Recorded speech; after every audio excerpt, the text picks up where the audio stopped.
इन पर विशेष कृपा होगी। ये तूफान अवस्था को भगवान के मार्ग में समर्पित कर रहे हैं, हम इनकी चरण वंदना करते हैं। तुम क्या समझते हो भगवत मार्ग को? अगर तुम भी चल रहे हो, गृहस्थी से आए हो, तो कृपा से चल रहे हो। हर उपासक को यह ध्यान रखना चाहिए कि आप केवल कृपा के टिके, अगर ऐसे कृपा का आधार हट जाए तो धम्म से वहीं गिर जाओगे जहां थे उससे नीचे। कभी अहम मत करो। पर विशेष प्यार भगवान का उनके ऊपर होता है जो बाल्यावस्था से भगवत मार्ग में चलते हैं। सब भगवान के प्यारे हैं, पर विशेष प्यार भगवान का उदय होता। पूज्यपाद सिउड़िया बाबा की बात, भगवान नाराज होते हैं उनके ऊपर जो उनकी आज्ञा का उल्लंघन करते हैं, पर जो शास्त्र का ज्ञान रखते हुए और धर्म में चलने की चेष्टा करते हुए, दिखावा करके और फिर अधर्म करते हैं, भगवान उन पर ज्यादा नाराज होते हैं।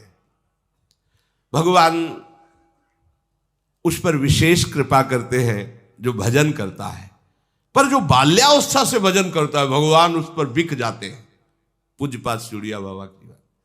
जब कोई किसी दूसरे के लिए कुछ सेवा समर्पित करता है भगवान को सुख मिलता है, पर गरीब होकर जब सेवा करता है तो भगवान विशेष खुश हो जाते हैं।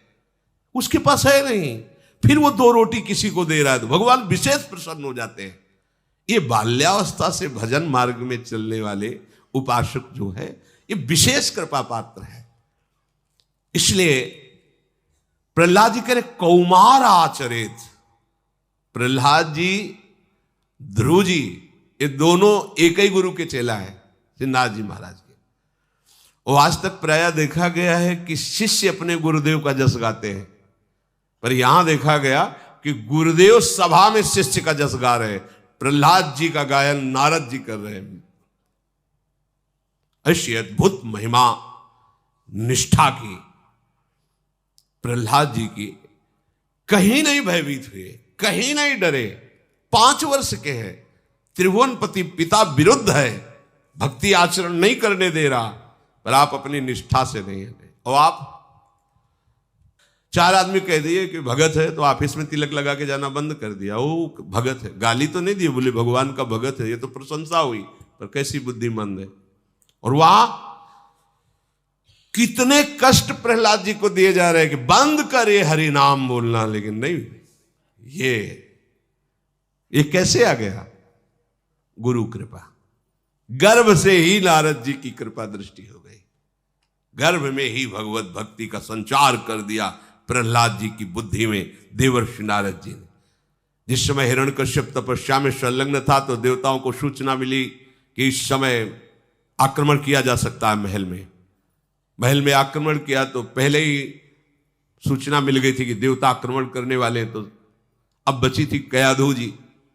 कयाधु जी के गर्भ में प्रहलाद जी थे, बंदी बना लिया गया और जबरदस्ती घसीटते हुए देवता ले जा रहे थे। देवर्षि नारद जी सामने आ गए। उनका भाई आप सब शतुगुणी देवता हैं, इस तरह स्त्री के साथ बर्ताव ठीक नहीं, आप क्यों ले जा रहे हैं? बोले हम इनको दंड नहीं देंगे, बिल्कुल सुरक्षित रखेंगे कयाधु जी को, लेकिन जहां इनका संतान हुआ मैं उसे जान से मार दूंगा। हिरण्यकश्यप का वीर है, इसको मैं जीवित नहीं, ये देवद्रोही है। उनका तुम्हारी क्या सामर्थ्य है? काल की भी सामर्थ्य नहीं कि इस गर्भ का नाश कर सके, क्योंकि इस गर्भ में भगवान का भक्त पल रहा है। सब कांप गए देवता। परिक्रमा की कयाधु जी की, प्रणाम किया कि इसके गर्भ में भगवान का भक्त है। देवर्षि नारद जी ने कहा आप हमारे आश्रम में चलिए, और वहां रोज भगवत चर्चा सुनाते। तो गर्भस्थ शिशु प्रहलाद जी महाभागवत होकर के ही जन्मे। वो कह रहे हैं इस मनुष्य जन्म में भगवान श्री हरि की शरण ले लेना ही एकमात्र सफलता है, यही कर्तव्य है। बोले हम अपने कर्तव्यों का पालन कर रहे हैं, कोई पाप थोड़ी कर रहे हैं। कई लोगों के प्रश्न होते हैं कि हम अपने कर्तव्य का पालन करें, कोई पाप थोड़ी करें, हम क्यों भजन करें भगवान का? पाप करें वो भजन करें, पापी लोग भजन करते। लोगों की धारणा है या जिनको काम धंधा नहीं वो बाबा जी करें। उनको ये लगता है कि बाबा जियों का काम धंधा नहीं। कौन ऐसा काम धंधा वाला है जो 10 बजे सोए और 1 बजे जग जाए और 24 घंटा मन की मार सहते हुए मन को सच्चिदानंद में लगावे? बाहर काम करना अलग बात है, ये अंदर का काम है। मन को खींचकर चित्तवृत्ति का निरोध करके भगवान में लगाना। क्या जानते हैं भजन कर? बहुत कठिन विषय भजन करना।